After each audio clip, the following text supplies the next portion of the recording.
जब मैं उस रात घर पहुंचा तो मेरी पत्नी मेरा इंतजार कर रही थी। उसने हम दोनों के लिए डिनर परोसा। मैंने उसका हाथ पकड़कर कहा, मुझे तुमसे कुछ कहना है। वह नीचे बैठ गई और खामोशी के साथ मेरी तरफ देखने लगी। मैंने उसकी आंखों में एक अजीब सा दर्द महसूस किया। मैं कश्मकश में था। मुझे समझ नहीं आ रहा था कि मैं अपना मुंह कैसे खोलूं। लेकिन मुझे उसे बताना था कि मेरी जिंदगी और दिमाग में क्या चल रहा है। मुझे उसे बताना था कि मुझे तलाक चाहिए। मैंने शांति से इस बात को उसके आगे रखा। वह मेरी बातों से नाराज नहीं लग रही थी, बल्कि उसने धीरे से मुझसे पूछा, क्यों? मैंने उसके सवाल से परहेज किया। तब इससे वह नाराज हो गई। उसने अपने हाथ में पकड़ी चम्मच फेंक दी और मुझ पर चिल्लाई, तुम जानवर हो। उस रात हमने आपस में बात नहीं की। वह पूरी रात रोती रही। मुझे पता था कि वह जानना चाहती थी कि हमारी शादीशुदा जीवन को क्या हुआ था। लेकिन मैं शायद ही उसे कोई संतोषजनक उत्तर दे पाता। मैं उसे कैसे बताता कि जिस दिल में पहले उसका घर था उस पर अब रीना का राज है। मैं अब उससे प्यार नहीं करता था। मुझे बस उस पर दया आती थी। अपराध बोध की गहरी भावना के साथ मैंने एक तलाक के समझौते का पेपर तैयार किया, जिसमें कहा गया था कि वह हमारा घर, हमारी कार और मेरी कंपनी की 30% हिस्सेदारी की मालिकन होगी। जब उसको मैंने वो पेपर दिए तो उसने पल भर उस पर नजर डाली और फिर उसके टुकड़े टुकड़े कर दिए। जिस स्त्री ने अपने जीवन के 10 वर्ष मेरे साथ बिताए थे, वह अब अजनबी सी लगने लगी थी। मुझे उसके टाइम, संसाधनों और ऊर्जा जो उसने मुझ पर खर्च किया उसके लिए खेद हुआ, लेकिन मैंने जो कहा था, मैं उसे वापस नहीं ले सकता था क्योंकि मैं रीना से बहुत प्यार करता था। अंत में वह मेरे सामने जोर जोर से रोई, जिसकी मुझे उम्मीद थी। मेरे लिए उसका रोना वास्तव में एक तरह की रिहाई जैसा था। तलाक का विचार जिसने मुझे कई हफ्तों से परेशान किया था, अब और मजबूत और स्पष्ट अपनी मंजिल को पाने को लग रहा था। अगले दिन मैं बहुत देर से घर वापस आया और देखा कि वह मेज पर कुछ लिख रही है।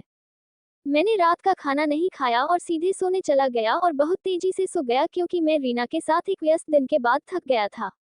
जब मैं उठा, तब भी वह टेबल पर लिख रही थी। मुझे परवाह नहीं थी, इसलिए मैं पलट गया और फिर से सो गया।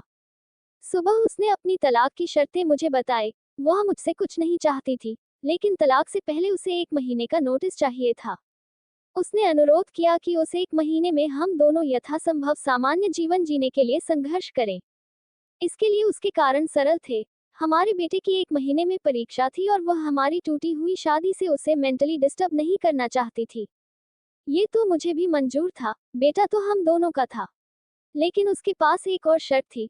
उसने मुझे याद करने के लिए कहा कि कैसे मैं उसे अपनी शादी के दिन दुल्हन के कमरे में ले गया था। उसने रिक्वेस्ट किया कि इस 1 महीने तक मैं हर दिन उसे अपने बेडरूम से सामने के दरवाजे तक ले जाऊं। मुझे लगा कि वह पागल हो रही है, लेकिन हमारे साथ में बितने वाले अंतिम दिनों को सहन किया जा सके और कोई ड्रामा क्रिएट न हो, इसलिए मैंने उसका अजीब अनुरोध स्वीकार कर लिया। मैंने रीना को अपनी पत्नी की तलाक की शर्तों के बारे में बताया। वह जोर से हंसी और उसे लगा ये सच में पागलपन है। कोई फर्क नहीं पड़ता कि वह कौन सी चालें चलती है, उसे तलाक का सामना करना ही पड़ेगा, उसने तिरस्कारपूर्वक कहा। अगले दिन से 1 महीने का नोटिस पीरियड शुरू हो गया। मेरे तलाक के इरादे को स्पष्ट रूप से व्यक्त किए जाने से पहले से ही मेरी पत्नी और मेरे बीच कोई शारीरिक संपर्क नहीं रह गए था। इसलिए जब मैंने उसे पहले दिन गोद में उठाया तो हम दोनों को अजीब लगा। हमारे बेटे ने हमारे पीछे ताली बजाई, डैडी ने मम्मी को गोद में लिया है। उसके शब्दों ने मुझ में एक दर्द की भावना जगाई।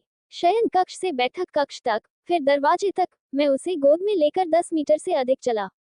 उसने आंखें बंद की और धीरे से कहा, हमारे बेटे को तलाक के बारे में मत बताना। मैंने सिर हिलाया, कुछ परेशानी महसूस कर रहा था। मैंने उसे दरवाजे के बाहर नीचे उतार दिया। वह काम पर जाने के लिए बस की प्रतीक्षा करने लगी। मैं ऑफिस के लिए अकेला चला गया। दूसरे दिन हम दोनों ने काफी आसानी से एक्टिंग कर ली। वह मेरे सीने पर झुक गई। मैं उसके ब्लाउज की खुशबू सूंघ सकता था। मुझे एहसास हुआ कि मैंने इस महिला को लंबे समय से ध्यान से नहीं देखा था। मुझे एहसास हुआ अब वह जवान नहीं रही थी। उसके चेहरे पर कम सही लेकिन झुर्रियां आ गई थी। उसके बाल सफेद हो रहे थे। हमारी शादी से उस पर बुरा असर पड़ा है। 1 मिनट के लिए मैंने सोचा कि मैंने उसके साथ क्या कर दिया है। चौथे दिन, जब मैंने उसे उठाया, तो मुझे आत्मीयता की वापसी का आभास हुआ। अरे, ये वही महिला है जिसने मुझे अपनी जिंदगी के 10 अमूल्य साल दिए हैं। 5वें और छठे दिन, मैंने महसूस किया कि हमारे बीच एक रूपता की भावना फिर से बढ़ रही है। मैंने रीना को इस बारे में नहीं बताया। जैसे जैसे दिन बीतते गए मेरे लिए उसे उठाना आसान होता गया। मैंने सोचा शायद प्रतिदिन की ये कसरत ने मुझे मजबूत बना दिया। एक सुबह वह सोच रही थी कि क्या पहने। उसने बहुत सारे कपड़े पहनने की कोशिश की, लेकिन उसे भी उपयुक्त पोशाक नहीं मिली। फिर उसने गहरी सांस ली। वो बोली, मेरे सभी कपड़े बड़े हो गए हैं। मुझे अचानक एहसास हुआ कि वह इतनी पतली हो गई है। मुझे अब समझ में आया कि यही असली वजह है जो मैं उसे इतनी आसानी से उठा पाता था। अचानक एक विचार ने मुझे अंदर से झकझोर दिया। उसने अपने दिल में कितना दर्द और कितना दुख दबा रखा होगा जिससे उसकी ऐसी हालत हो चली है। अवचेतना में कभी इस बारे में सोच ही नहीं सका। मैंने उसके सिर को छुआ। हमारा बेटा उसी समय अंदर आया और बोला, पापा, माँ को गोदी में उठाने का समय हो गया है। उसके लिए इस 1 महीने में अपने पिता को अपनी माँ को गोदी में उठाकर ले जाते देखना उसके जीवन का एक अनिवार्य हिस्सा बन गया था। मेरी पत्नी ने हमारे बेटे को करीब आने का इशारा किया और उसे कसकर गले लगा लिया। मैंने अपना मुंह फेर लिया क्योंकि मुझे डर था कि मैं इस अंतिम समय में अपना विचार ना बदल दूं। फिर मैंने उसे अपनी बाहों में पकड़ लिया, शयन कक्ष से चलते हुए, बैठक के कमरे से होते हुए दरवाजे तक। उसने सौम्यता और स्वाभाविक रूप से अपने हाथ मेरी गर्दन के चारों ओर रख दिए। मैंने उसके शरीर को कसकर पकड़ रखा था। ये हमारी शादी के दिन जैसा ही था, लेकिन उसके बहुत ही कम वजन ने मुझे उदास कर दिया। आखिरी दिन, जब मैंने उसे अपनी बाहों में लिया तो मैं मुश्किल से एक कदम भी आगे बढ़ सका। हमारा बेटा स्कूल के लिए चला गया था। मैंने उसे कसकर पकड़ लिया और कहा, मैं यह नहीं देख पाया कि हमारे जीवन में इंटिमेसी की कमी हो रही है। मैं ऑफिस चला गया, दरवाजा बंद किए बिना तेजी से कार के अंदर बैठ गया। मुझे डर था कि थोड़ी सी देरी से भी मेरा मन बदल जाएगा। मैं ऑफिस चला गया, दरवाजा बंद किए बिना तेजी से कार के अंदर बैठ गया। मुझे डर था कि थोड़ी सी देरी से भी मेरा मन बदल जाएगा। मैं वहां चला गया जहां रीना रहती थी। रीना ने दरवाजा खोला और मैंने उससे कहा, सॉरी रीना, मैं अपनी पत्नी को अब तलाक नहीं दे पाऊंगा। उसने मुझे आश्चर्य से देखा। वो अचंभे में थी और फिर मेरे माथे को छुआ। क्या तुमको बुखार है? उसने पूछा। मैंने अपने सिर से उसका हाथ हटा दिया। सॉरी रीना, मैंने कहा, मैं तलाक नहीं लूंगा। मेरा वैवाहिक जीवन शायद इसलिए उबाऊ था क्योंकि वह और मैं अपने जीवन के छोटे छोटे पलों को महत्व नहीं देते थे, इसलिए नहीं कि हम अब एक दूसरे से प्यार नहीं करते थे। अब मुझे एहसास हुआ कि जब से मैं उसे अपनी शादी के दिन अपने घर ले आया था तब मैंने और उसने एक दूसरे से ये वादा किया था कि हम एक दूसरे का साथ तब तक नहीं छोड़ेंगे जब तक कि मौत हमें अलग न कर दे। ऐसा लग रहा था कि रीना अचानक शौक से जाग गई। उसने मुझे एक जोरदार थप्पड़ मारा और फिर दरवाजा मेरे मुंह पर पटक दिया और फूट फूट कर रोने लगी। मैं उसके घर से बाहर आया और अपने घर की ओर चल दिया।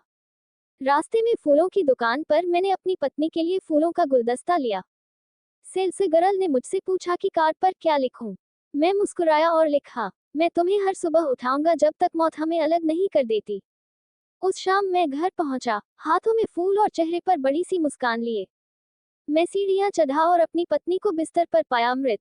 विस्मयादिबोधक चिन्ह। मेरी पत्नी महीनों से कैंसर से लड़ रही थी और मैं रीना के साथ इतना व्यस्त था कि ना मैंने ध्यान दिया नहीं महसूस किया।